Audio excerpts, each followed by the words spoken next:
Bienvenidos a De Usuarios a Defensores, una serie alineada con la investigación regional que muestra cómo convertir a las personas en defensores activos. Aquí se comparte lo que sí funciona en awareness, phishing y cultura. Conducido por Juan Carlos París. Adelante. Bueno, muy buenos días, buenas tardes, indiferentemente donde se encuentren. Bienvenidos a nuestro primer episodio de Usuarios a Defensores. De verdad me siento sumamente afortunado de tener aquí el día de hoy a mi gran amigo Mauro Graziosi, que es una referencia regional, no solamente en Europa, sino también aquí en Latinoamérica con el tema de awareness y concientización. Pero bueno, aquí en nuestro programa a nosotros nos gusta que nuestros invitados se presenten a sí mismos.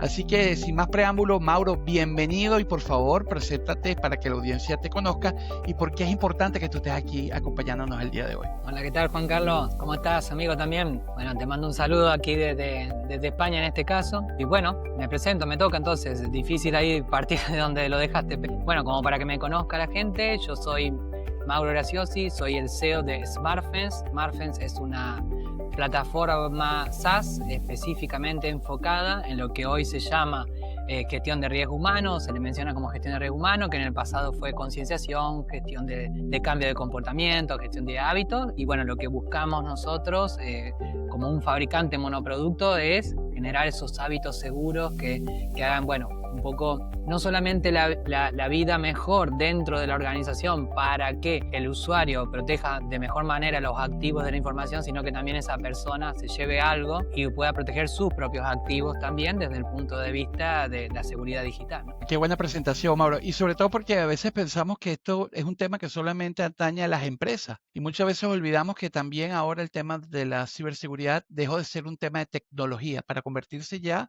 en parte de nuestra vida cotidiana. Así es, así es. Y bueno, imagínate cuando nosotros, por ejemplo, en el pasado, dentro de nuestros hogares, estábamos mucho menos tecnificados que lo que era dentro de una organización. Uno iba de su ámbito, de su ámbito de la casa donde tenía su televisor de rayos catódicos y se iba a una oficina a trabajar con una red conectada internamente, a veces conectada a internet y con unos recursos que parecía una enorme diferencia, y hoy nos encontramos en una realidad donde muchas veces la tecnología que nosotros podemos conseguir o que tenemos de hecho en nuestros hogares muchas veces más avanzada que la que nos pueden proveer dentro de la propia organización. Correcto.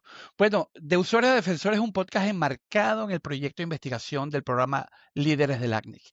Y su objetivo es explorar desde la experiencia de líderes en ciberseguridad de América Latina cómo la formación y concienciación puede transformar a los usuarios en una verdadera primera línea de defensa frente a las amenazas digitales. Este espacio busca visibilizar buenas prácticas, reflexiones, estrategias y esos desafíos comunes, poniendo énfasis en el rol del factor humano como eje central para fortalecer la cultura de la ciberseguridad en la región. Y bueno, Mauro, nosotros tenemos en este formato de este podcast, vamos a comenzar, ya hicimos una breve reflexión, pero yo tengo 5 preguntas que le hago a todos los entrevistados. Así que tú vas a inaugurar este espacio con esas respuestas que vas a compartir con nosotros. Y la primera pregunta que te tengo es, ¿por qué consideras que los usuarios siguen siendo el punto de entrada más explotado por los atacantes? Bien, bien. Uf. Voy a la respuesta rápida. Creo que es el punto más rentable para los ciberdelincuentes. Claro. Hoy en día, la preparación que tiene que tener un ciberdelincuente, que poco tiene que ver con un hacker platónico como planteábamos antes, es mucho menor. En estos días se pueden conseguir kits específicos de hackeo, entre comillas, que son kits de phishing y demás, y pueden lograr lucrar rápidamente atacando directamente al usuario, en lo contrapuesto cuando era antes de que, bueno, tenían que tener altos conocimientos técnicos para poder llegar a vulnerar algún tipo de sistema. Y por otro lado, llevándolo desde el lado de la defensa, creo que también pasa por un tema de la proporción de la inversión. Nosotros Ujú. podemos, un sistema está conformado por software, hardware, procesos, la parte legal y las personas. Y creo que si hoy uno mira dentro de la organización, y eso es una pregunta que se pueden hacer dentro de la organización, es cuánto invierto en cada una de esas partes, ¿no? Porque la ciberseguridad ha crecido mucho en inversión, pero muchas Por veces se supuesto. ha dejado de lado o se ha invertido menos con respecto a eso. Entonces, por un lado tenés al ciberdelincuente que está en constante búsqueda de lo más rentable y lo encuentra atacando al usuario, y por otro lado tenés a las organizaciones que no alcanzan a proporcionar o balancear o hacer inteligente la inversión en el sentido de invertir en el punto donde le están pegando, ¿no?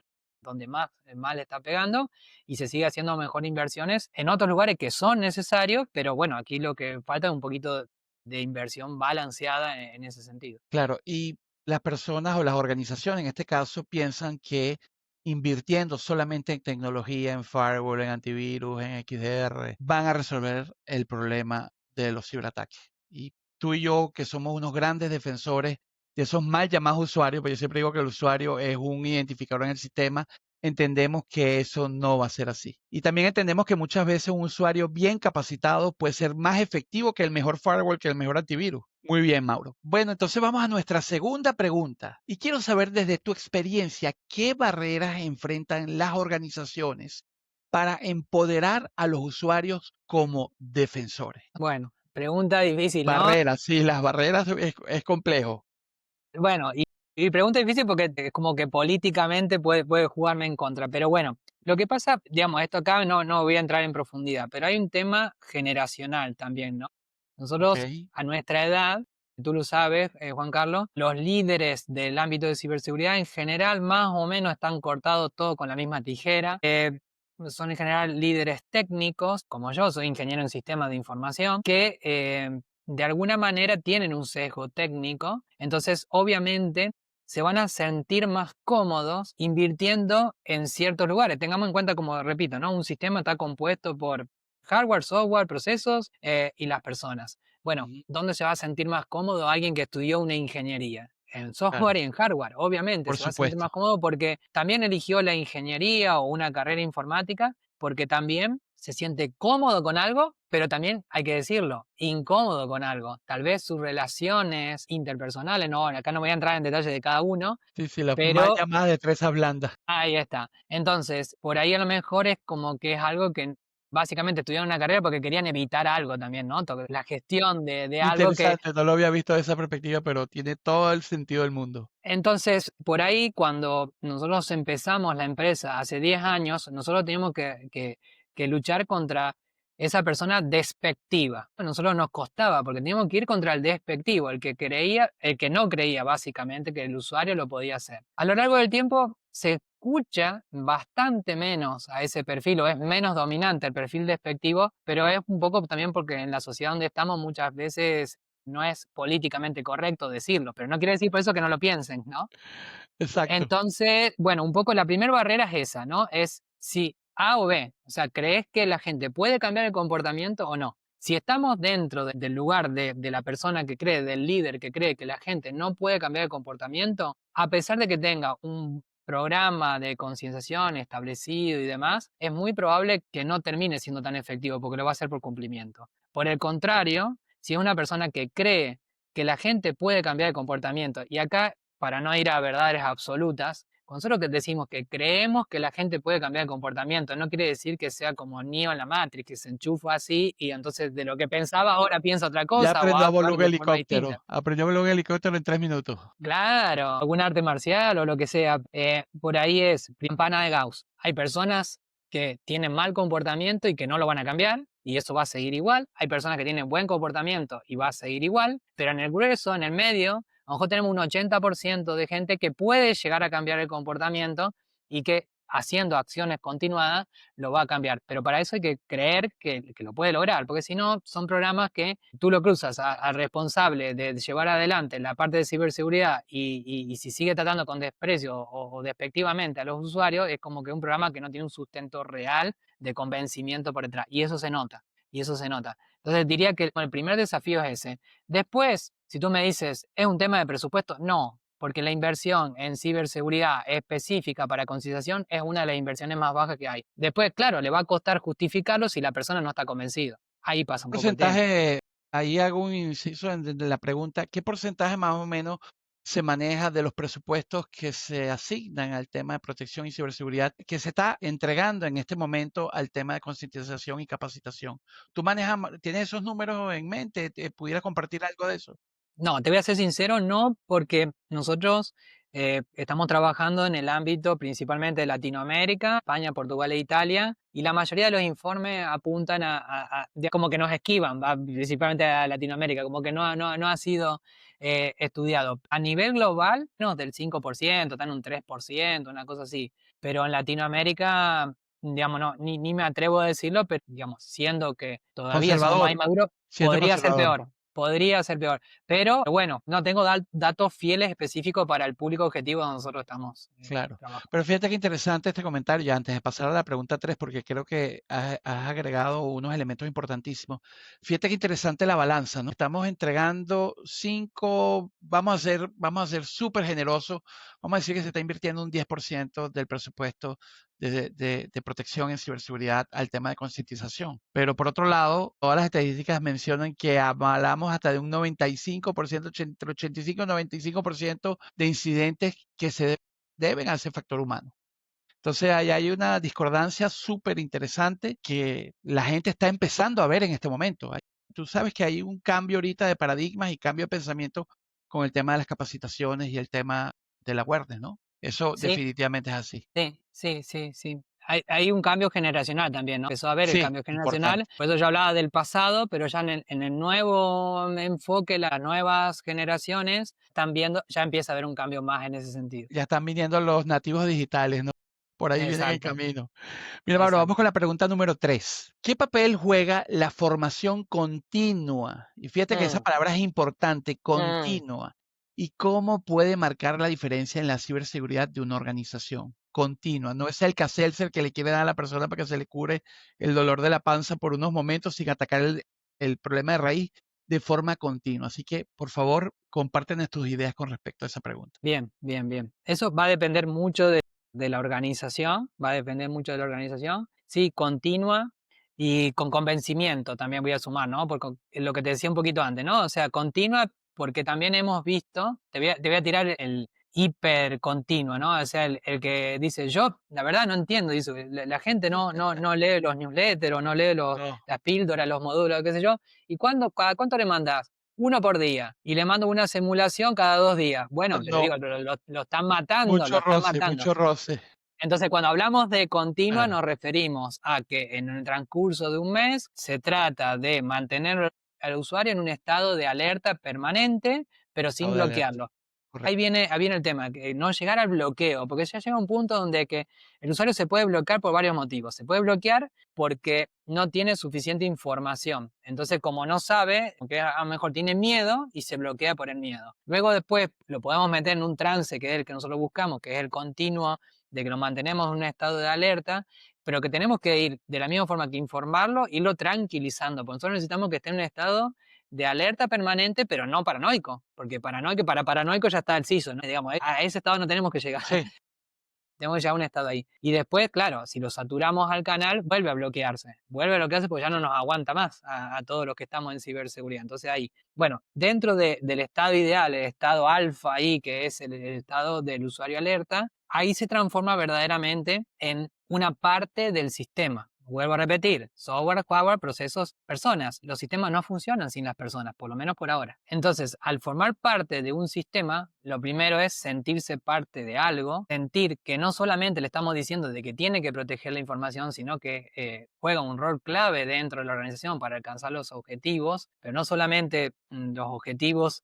de negocio, sino también para proteger la información en los activos y tener a alguien que está comprometido y que se sienta parte de y no del otro lado, que muchas veces se lo trató al usuario como un insider. Al fin y al cabo era el que usaba el sistema, pero lo veíamos como alguien de afuera, sí, sí, que el cero trae, y sí, que es entramos correcto, en es un correcto. momento, en una línea ahí de que lo alejábamos en cambio de acercarlo. Tenerlo cerca no significa también tener un aliado que podemos usar, que eso se demora en producir, tener un aliado que nos va a ayudar a reportar incidentes, a reportar phishing, a detectar anomalías y que verdaderamente no solamente sea algo reactivo por su parte, sino algo proactivo. Y se ha notado en muchos casos de gente en los perfiles más inesperados. Muchas veces encontramos mucho menos gente colaborativa, posiblemente en áreas de auditoría, de sistemas, incluso de seguridad de la información, y mucho más gente colaborativa en otros donde se empieza a sentir más útil. Entonces, es transformar a una persona que se sienta útil para la organización desde el punto de vista de ciberseguridad, un aliado a la ciberseguridad dentro de la organización, porque también ve que todos los hábitos seguros que aplica para la organización le sirven en su vida diaria o la gran mayoría. Qué buen regalo estamos dando a nuestra audiencia el día de hoy. Mauro, pregunta número 4. La gente siempre se pregunta, ¿los auditores se auditan a sí mismos? Tú tienes una Mm, empresa de capacitación y de concientización.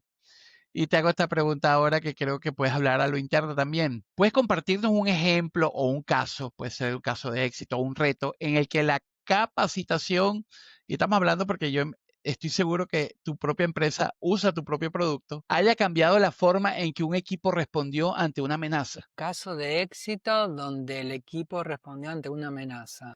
Que por supuesto haya sido producto de esa formación y que de alguna forma tú lo pudieras medir o detectar o entender de que gracias a esa capacitación que se hizo, la respuesta de tu equipo fue diferente de no haberla tenido. Es que me cuesta encontrar ahí alguno en O si particular. puedes, o puedes mencionar, yo me imagino que tienes millones de casos de clientes Sí, también que te habrán sí. dicho, pero no quiero los de tu cliente, quiero los de SmartFence. Bien, bien, bien, bien. Yo creo Yo que sé que es un reto, pero quiero sí, escuchar sí, como de tu cualquier propia historia. organización, Claro, bien. igualito, tú usas tu producto tú mismo. Bien, yo creo que hay un tema evolutivo. Perdón que no tenga una respuesta así directa, pero yo creo que hay casos para distintos escenarios. Por ejemplo, las primeras veces cuando se empiezan a enviar, es como, imagínate que hay mucha gente que está en el área de contenido y recibe el propio contenido que creó. Entonces, en una primera etapa, creo que como toda organización que recibe también este tipo de programas, en una primera etapa eh, es como se ponen alerta, pero no necesariamente para bien, porque, decirte, porque empiezan a recibir una comunicación que antes no recibían. Entonces, en una primera etapa, es como que de alguna forma, no te voy a decir que se sientan controlados, pero a partir de ahora empiezan a recibir información que antes no la tenían. Entonces es como que los pones en un estado de alerta de ahora soy responsable también, porque esto ya me lo Identifican, dijeron. pues tienen la capacidad de identificar. Bien, entonces claro, entonces en una primera etapa todavía te digo que no hay, cuando empiezas con las campañas, no vas a encontrar algo así totalmente positivo, sino que empieza a haber un poco de esta sensación de control y de que ahora tienen ese poder también. En una segunda etapa, ya con la información, que ya es algo recurrente, como hablamos antes, ¿no? Continuo, ya entienden de que es algo de que se busca ese estado de alerta y ahí se empieza a contextualizar, o sea, ¿qué somos? Una empresa de ciberseguridad específicamente enfocada en concientización. Y después, como que ahí empieza a ese texto, esas imágenes, esos videos que a lo mejor hay que dedicarle un poquito de tiempo para que sea específico para la organización, empiezan a encontrar un poquito en contexto en su momento, porque los primeros que reciben a lo mejor los sienten genéricos y también nosotros mismos, en la medida que avanzando los años, ya empieza a haber esa dedicación. Entonces, en una segunda etapa, ya empiezan a notar de que empiezan a sentirse útil porque también la empresa empieza a hacer algo específico y a medida para la propia organización. Entonces ahí se empiezan a sentir valorados. Entonces es como que hay una segunda etapa de contraparte, Y o es como sea, un ciclo, ¿no? Es un ciclo. claro. Entonces yo me empiezo a sentir valorado, por lo cual yo que empiezo una simetría. Y después, bueno, los incidentes pasan y en todas las organizaciones pasan. Entonces, cuando ocurre algún incidente, también lo que he notado es que ha cambiado la actitud. En un momento es de ocultar digamos, el incidente, luego es como decir, no, esto no es así como se tiene que proceder, no es que hay que ocultar el incidente, sino que hay que hacerlo saber y no Y sentirse aprender de culpable. él, que es lo más importante, lecciones aprendidas. Y lección aprendida, pero tampoco sentirse culpable, sino sentirse que nos puede pasar a cualquiera, por más que tengamos un programa de concienciación de 3 años dando vuelta, igualmente nos puede pasar, porque, bueno, son muy creativos del otro lado, y entonces verdaderamente nos puede pasar. Entonces, no sentir culpa, no sentir que acá estamos, que el programa se hizo para juntar evidencia, para luego, si cometes algún incidente o te ocurre algún incidente, te vamos a ir a buscar, sino que verdaderamente lo que se está buscando es tratar de evitar, más que evitar, es disminuir o gestionar la ciberseguridad a través de la concienciación. Entonces, ahí un poco también ir rompiendo con el miedo, sino que acá estamos todos para lo mismo y el programa de concienciación ayuda en ese sentido, pero que no es solamente para dar cumplimiento y decir, mira, tú recibiste aquí una concientización de que no podías caer en un ransomware y caíste en un ransomware, por decirte una cosa así, ¿no? Entonces, como que no se usa el programa para recolectar evidencia para luego después imponer una sanción. O si caíste en una trampa simulada de phishing o en un escenario de phishing y luego después decirte, mira, caíste y una y otra vez. Claro, hay una gran diferencia entre realizar estas campañas de manera empírica o que obviamente también tienen su impacto y también son positivas, de usar una herramienta. Y yo que he estado en los dos escenarios, puedo decir que el tener la herramienta nos da una cantidad de ventajas, sobre todo con el tema de las métricas, lo que podemos medir. Y ahí sí podemos ver un impacto. En mi caso muy particular, yo he notado que después de las capacitaciones, por ejemplo, el reporte de phishing aumenta dramáticamente. Correos que pasan desapercibidos en los buzones de nuestros usuarios, pues no podemos también ver los buzones a todo el mundo, eso es imposible. Empiezan a aumentar los reportes, no solamente por las mismas campañas de las simulaciones de per se, sino que ya los usuarios están aprendiendo a identificar esos correos extraños, esos correos que vienen con un link, esos correos con la tarjeta de Amazon, esos correos que le manda un colaborador en inglés y la gente como que dice, bueno, ¿viste por qué me escriben en inglés? Entonces, eso me parece que es súper potente y creo que usar las herramientas pues, nos da un valor agregado a la hora de protegernos contra los ciberataques y todo el tema este de phishing, ¿no? Me gustó mucho tu reflexión. Y bueno, llegamos a la quinta pregunta y después vamos a hacer una conversación libre.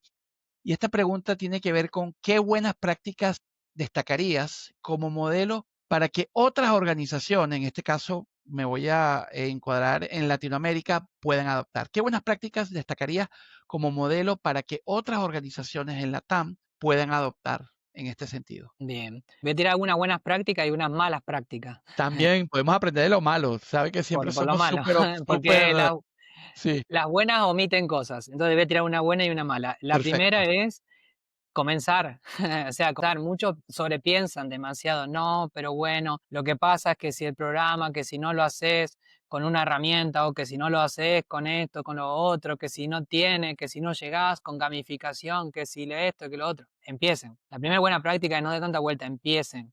Yo veo que en Latinoamérica se demora muchísimo tiempo para empezar comparado con Europa. En Europa, cuando ya ven la necesidad, se lanzan. En Latinoamérica, capaz que para un proyecto de concientización empiece, van 2 o 3 años y entre medio, ¿qué pasa? O claro, sea, la nada misma. Entonces, lo primero es, empiece.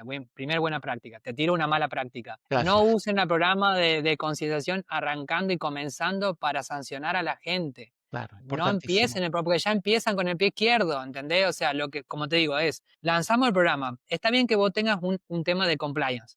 Ya está, eso es un hecho. Vos tenés un tema de compliance, tenés que cumplir. Pero no por eso tenés que lanzar la concienciación y así como la lanzás, vas a buscar al usuario a ver si está haciendo la formación y si no la hace de alguna forma, te lo empiezo a Esa es la marcar. penalización y el tema, claro. Y lo peor de todo, la segunda peor mala práctica vinculada a la misma es no lances simulaciones para luego establecer sanciones. No lances simulaciones de phishing para luego establecer sanciones. ¿Por qué? Porque hoy en día hay un gran flagelo que no se menciona mucho, que es que las simulaciones de phishing están siendo muy afectadas por las tecnologías, principalmente de email security y otras, y Correcto. puede ser que tenga falsos positivos en las simulaciones de phishing. Hay que trabajarlas a las simulaciones de phishing porque hay mucho falso positivo y puede estar sancionando a alguien que verdaderamente no cayó, fue una tecnología que lo hizo en su lugar. Entonces, no vayan por ese lado, mucho menos si no están seguros de que no tienen falso positivo en sus simulaciones. Ese tune-up, ese seteo, esa configuración es todo un arte, Mauro. Sobre todo entendiendo la gran variedad de sistemas de mensajería, de anti-spam, tecnologías que existen, que no hay una única. Entonces, cada una va aportando un elemento que puede hacer que esas campañas puedan generar falsos positivos. Y bueno, yo creo que de eso tú tienes bastante que contar. He estado en webinars que tratan ese punto. He visto documentación que tú has compartido que trata ese punto y ese es un punto interesante, sobre todo cuando hace esa referencia a no penalizar por lo menos en esa fase inicial. Obviamente sí tienen que haber medidas con usuarios que son recurrentes o que no quieren Claro, pero entender la súper importancia de esto. selectivo, Pero pero súper eso viene selectivo. después, Viene correcto. después, y vuelvo a la curva, a la normal, ¿no? Tenemos los dos extremos. Tenemos los que no van a cambiar los hábitos, pero tienen malo, los que no van a cambiar los hábitos, pero tienen bueno, y en el medio donde nos tenemos que enfocar. No perdamos a los del medio, no perdamos a los del Claro, medio, porque también tenemos una estadística, dice, el tanto por ciento de los usuarios cae, ¿no? Y nosotros queremos llevarlo a cero. No, no lo vamos a llevar a cero. No lo vamos a llevar a cero. Hay gente que por más que le metas el enchufe atrás de cosas de Matrix, yo creo que lo rechaza, porque hay gente que no va a cambiar los hábitos o no le interesa y no es un tema de capacidad. Entonces, digo, no tomemos esos casos extraños, esas excepciones, como para decir que el Claro, programa no no funciona. generalizamos, no podemos generalizar. Digamos, hay Correcto. gente que no va a cambiar los hábitos, pero que no sirva eso, que no usemos eso como el argumentario para no continuar un programa y para no seguir invirtiendo en el gran grupo de gente. Sería una buena práctica es no generalizar y no querer llevar el riesgo a cero. Si no lo llevamos a en otro lugar, tampoco llevemos a que la simulación de phishing caiga a cero personas. No sé si querés que siga, porque tengo buenas prácticas, tengo No, no, infinitas. no, vamos a dejarlo hasta aquí porque ahora quiero que desarrolles de manera libre y me compartas ideas como, por ejemplo, cómo ves el futuro de la formación en ciberseguridad en Latinoamérica de aquí a futuro. ¿Qué esperas tú en el 2026? ¿Cuáles son esas prácticas que vienen, esas tendencias nuevas? Estamos hablando ahorita de la hiperpersonalización de los ataques, estamos hablando de ahora ahora sabes que los atacantes se van un paso por delante de nosotros, ahora nosotros inclusive copiamos los modelos de ellos para protegernos de lo que ellos nos hacen.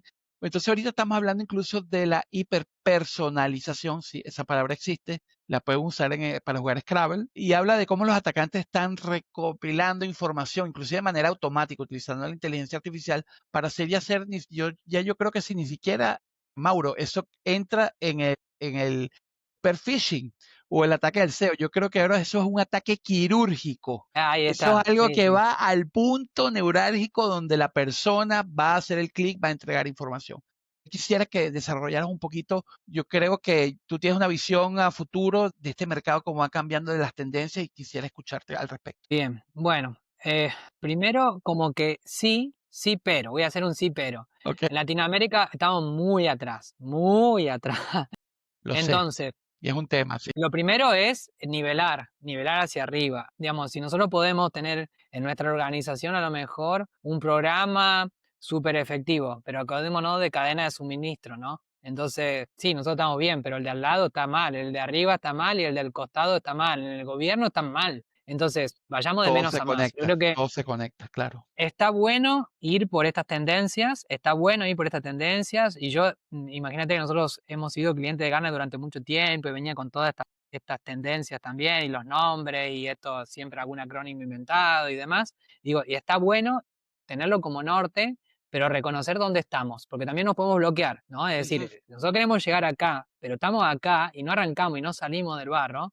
salgamos del barro primero como podamos y después sigamos. Entonces, yo creo que toda organización tiene que empezar con un programa más básico para medir, para tantear cómo está su gente. Entonces, comenzar. Lo importante es comenzar. A lo mejor el primer año es una capacitación, formación, concienciación, cambio de hábito, lo que quieras, genérico. A lo mejor todavía no llega a ese grado de hiperpersonalización, porque todavía no sabemos, por ejemplo, a nuestra gente le gusta y le va la gamificación. A lo mejor una Claro, organización súper apta para la gamificación y a lo mejor no, porque hay como dos grandes tendencias, ¿no? Parece ser que algunos dicen que la gamificación, estamos igual que con la concienciación, algunos dicen la gamificación es todo y la otra dicen la gamificación no sirve para nada. Yo creo que no hay que ser extremo, hay que probarlo en tu organización. Entonces, teniendo tantos métodos de llegar a la gente, canales y formas de llegar a la gente, es medir cómo reacciona mejor en tu organización a estos estímulos que nosotros le vamos pasando. Tienes un primer año para probar cómo reacciona la gente. Y a partir de allí, en los segundos años, ir haciendo sus ajustes, hay que estar atento, hay que medir, hay que ver KPI. O sea, si le estoy enviando un video y lo están mirando mucho, pero le mando un videojuego y no lo están mirando,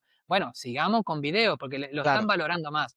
La organización del lado a lo mejor va por otro lado. Entonces, llegar a esa hiperpersonalización a lo largo del tiempo, verlo como algo de largo plazo. En el primer año, un poquito más genérico. El segundo año vamos un poquito más. Porque no volvernos locos con querer hiperpersonalización al principio, porque muchas veces se asocia la hiperpersonalización con la automatización a través de la inteligencia artificial. Y Cuidado con eso. todavía está muy difícil lograr ese tipo de, digamos, de hiperpersonalización real, no humo, a un usuario, porque también la organización es difícil de modelizar. También pasa un poco por ahí. Entonces yo creo que el factor humano de quien lidera el programa de conciliación sigue siendo necesario todavía. Más adelante vamos a poder llegar a una hiperpersonalización automatizada por inteligencia artificial, pero todavía esperemos a entender que aunque sea una tendencia global, posiblemente mi organización tiene que partir de mucho más atrás. Claro. Ya los atacantes lo están haciendo, Mauro. Tú lo sabes. Sí,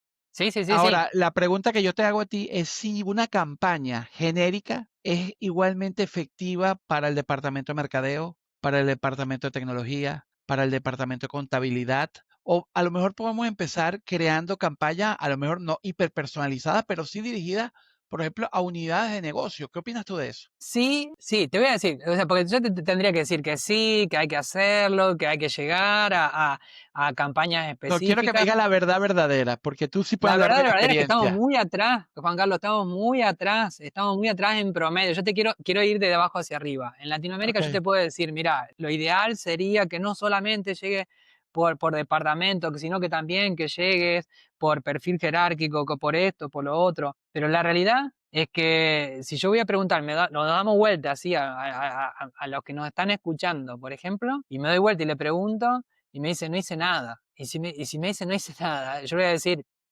cualquier cosa es suficiente y claro, empieza con lo básico, porque si es una organización donde no se ha hecho nada y queremos ir a algo específico, ahora te voy a responder a tu pregunta. Obviamente es mejor y llegar a una que sea dirigida a Juan Carlos París, una a Mauro Graciosi, porque yo soy CEO de la empresa, entonces obviamente voy a tener un tipo de ataque distinto y todo. claro, Ahora, llegar con la primer campaña hiperpersonalizada cuando todavía no se hizo ni un comunicado en la organización, donde lo estamos haciendo por cumplimiento, cuando el que lo está claro. liderando es alguien despectivo, no va a tener efecto. Comenzar por Entonces, lo mejor básico, como mencionas, tener siempre. convencimiento, medir al principio y una vez que lo tengamos hecho, mira, te digo, 6 meses y ya podemos empezar a hacer eso de ir específico hacia un área y empezar a tratar de trabajarlo. ¿Por qué? Porque es lindo cuando uno lo dice, pero después vamos a cosas concretas. ¿Cómo haces para llegar a la gente de un área? ¿La Claro, tenés en el Active Directory o en el Google la claro. tenés Ahí está la tipificada? pregunta. Porque todo lindo, pero después cuando vos tenés 500, 1000, 5000 personas en una organización, ¿cómo haces Es para otra llegar a eso? historia, totalmente. Básicamente tenés que poder hacerlo. La plataforma nuestra, por ejemplo, lo tenemos a niveles jerárquicos de la organización y demás, pero después cuando vas al Active Directory no lo tienen agrupado así, entonces después Claro, decís, entonces esta campaña no va a servir. Y sí, va a servir, va a ser mejor que nada. Entonces después cuando tengas ordenado tu Active Directory, cuando tengas ordenado todo, lleguemos por área jerárquica, sí, lleguemos por niveles o lo que sea, pero me llevo eso, claro que empecemos, sí, hagamos, no nos bloqueemos. totalmente. Muy bueno, me gustó. Bueno, ya estamos llegando al final de nuestro programa, nos hemos extendido un poquito más del tiempo, pero bueno, es que la conversación ha estado súper interesante. Y para cerrar, siempre pedimos a nuestros invitados 3 aportes bien concretos para nuestra audiencia. Primero, una recomendación dirigida a la organización y a sus equipos de tecnología de ciberseguridad. ¿Qué acción concreta recomendarías para fortalecer la defensa de sus colaboradores? Una, Bien. Acción concreta, empiecen sin comenzar, prejuicios. comenzar sin Empiecen prejuicios. sin prejuicios, no presupongan Empiecen que sin los prejuicios. usuarios Me piensan gusta. como ustedes. No presupongan que a los usuarios les gusta X cosa o no les Ni gusta. que son Muchas veces, tecnólogos, ¿no? Ni que son tecnólogos, pues es un gran error que cometemos nosotros, me incluyo. sí, pero por ejemplo, te voy a tirar, salvando las diferencias, ¿no? Un líder de un banco, él está en la cresta de la ola, ¿no? Y él cree que todo es ahí, es un early adopter. Pero estamos en un banco y tú sabes que mucha gente en los bancos es más conservadora. Entonces, lo que tú crees que va, porque tú estás en la cresta de la ola, a lo mejor la persona quiere tenerlo impreso y verlo en papel. Entonces, no Totalmente. prejuzgues. Tú prueba a los usuarios a ver qué es lo que funciona más. Empieza sin prejuzgar. Así mismo. Bueno, y en segundo, un consejo personal para aquellos que nos están escuchando ahora mismo, algo que puedan aplicar desde hoy para convertirse en un verdadero defensor. Esto es un Bien. consejo que va a la persona de a pie, a la señora María, que es una ama de casa que está escuchando el programa, inclusive hasta la gente que trabaja con tecnología, porque ahora todo el mundo trabaja con tecnología. Bien, bien.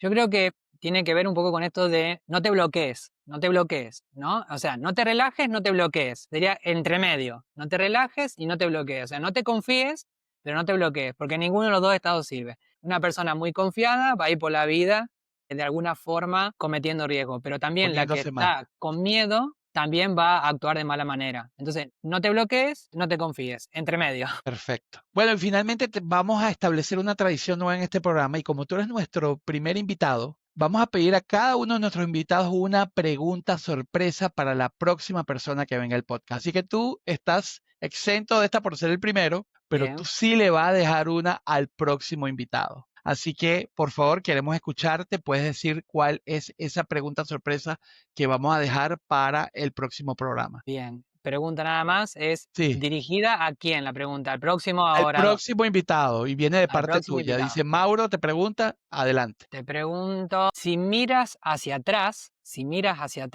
no vamos a mirar hacia adelante, vamos a mirar hacia atrás. ¿Qué hubieras cambiado, qué hubieras recomendado de forma distinta? O sea, teniendo en cuenta que tengas esa información, ¿qué hubieras recomendado de forma distinta teniendo en cuenta el estado actual? O sea, tú estás hace 5 años, miras aquí al futuro, vuelves hace 5 años, ¿qué recomendación darías de esa mirada del futuro que viste en 2025 y ahora te vuelves al 2020? Bueno, ¿qué recomendación darías distinta de la que estás dando ahora? Muy bien, wow, pregunta poderosa. Vamos Sí, a ver a bueno, quién le es que toca soy el esa. primero, tengo el No, privilegio.